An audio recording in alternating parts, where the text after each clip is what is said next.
Good evening, folks. This is Deb Delapiano, and this is your short take. It's late. I have to admit, it's late, and I'm tired, and I'm getting ready to go to bed. But I wanted to take a few minutes to talk about how we got here to where we are right now. I know I've said this a million times, and I'm going to keep saying it.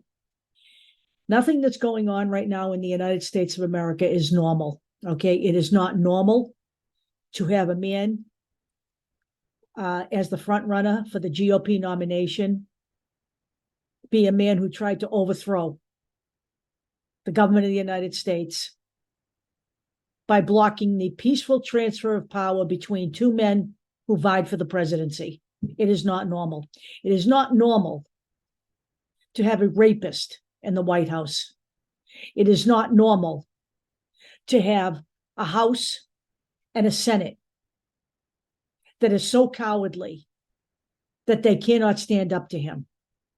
And it's all based on donors. It's all based on who wields the power and the money. But I want to talk about how we got here as well. And I have said this before, and I will say it again. We ended up with Donald Trump in 2016 due to low Democratic voter turnout. That is an established reality. For whatever reason, and I'm believing a lot of this was a lot of the garbage on social media that came from Russian disinformation sources. They were rampant all over Facebook in 2016, before 2016, in the time leading up to the election. And the right wing amplified this. And some of the people on the left fell for this. And they became ambivalent about Hillary Clinton and didn't even bother to go to the polls. I know that. I know some of those people, okay? And I'm not blaming anybody because we fell for some shit too back in the day. I am talking about how virulent this whole social media stratosphere is when it comes to election time. And now with AI coming into play here, 2024 is even more dangerous. If you do not think the Russians are going to be back, they are. They want Donald Trump. They do not want Joe Biden because they know that Donald Trump will hand them the Ukraine on a silver platter. And that's a fact.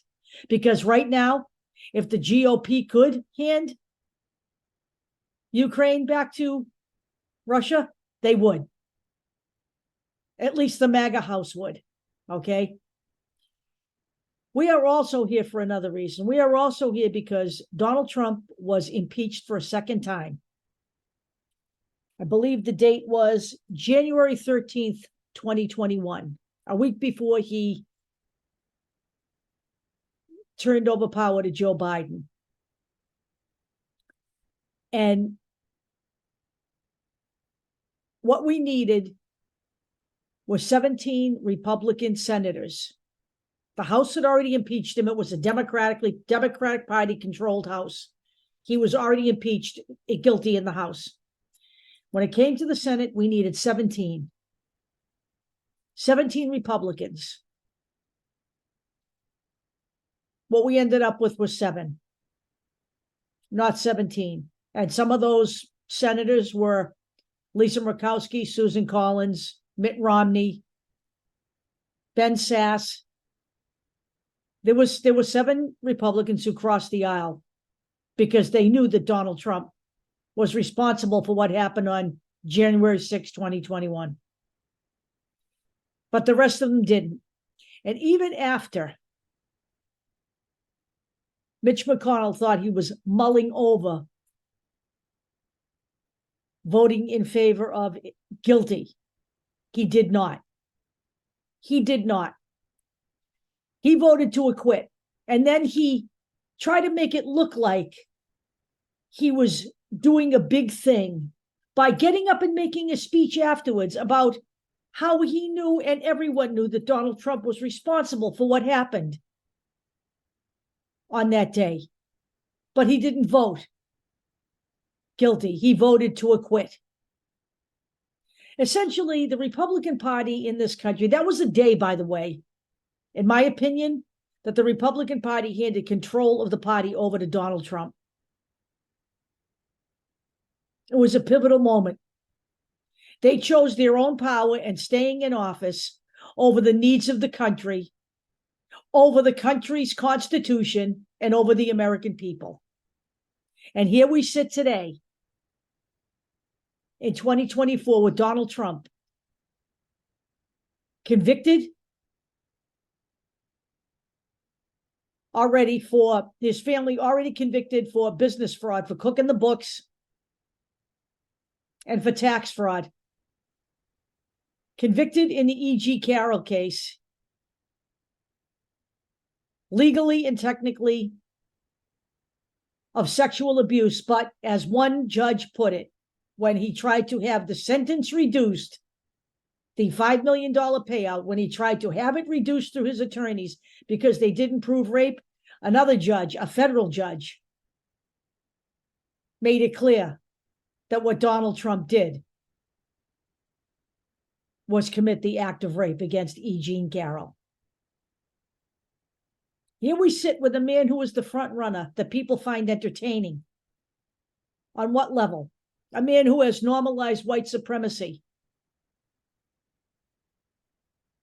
A man who speaks in violent terms most of his day on Truth Social. We have a host of people in our House and Senate who are Donald Trump acolytes, who are leftovers, who are seditionists. There were 147 before the midterms. Now there are 170. This isn't just about Donald Trump, folks. He's the head of the serpent. But you know what? Let's say he winds up in jail. And I believe he's going to, whether he likes it or not, and whether MAGA world likes it or not.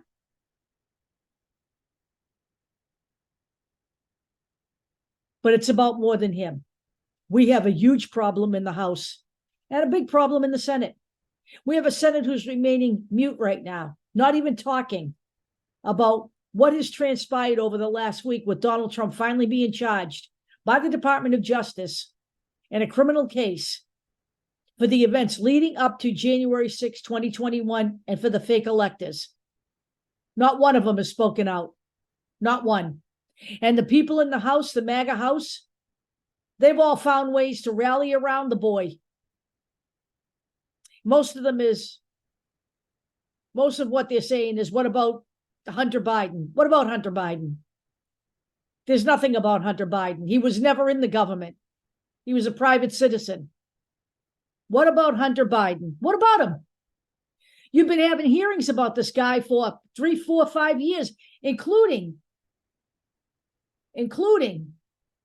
a special prosecutor appointed by the Republican Party who has found absolutely nothing, and nothing has changed. They had their latest bombshell witness who went bust on them again. Hunter Biden is the smokescreen to keep the focus off Donald Trump, but there is nothing that's going to keep the focus off Donald Trump because he's about to go down again in Georgia. There is no way that this is a witch hunt. There are mountains of evidence against Donald Trump, whether people want to believe that or not. All of Donald Trump's lawyers have been given that evidence now to view, to try to build a case to defend him. But what I'm telling the American people out here tonight is, if you want to save this democracy and you want to claim that you care about America and about freedom, then you're not going to vote for Donald Trump, whether you're a Republican or anyone else. And if the Democratic Party voters don't get off their ass and vote, don't come to me and whine on social media about the state of the nation come 2025, because you have been warned. You've also been warned by Donald Trump exactly what will go down. I will talk to you all later.